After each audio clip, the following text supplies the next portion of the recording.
In the ancient mystic language of power, every sacred sound carried its own vibration, a force that shaped creation itself.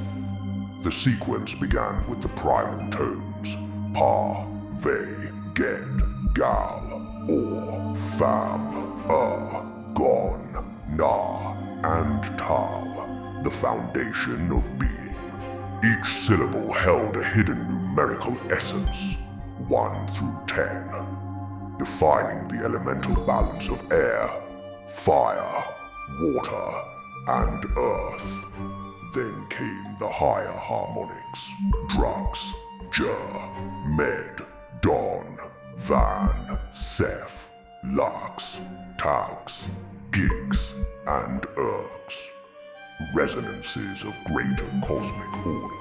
These sounds were not merely letters, but living vibrations, the language of creation itself.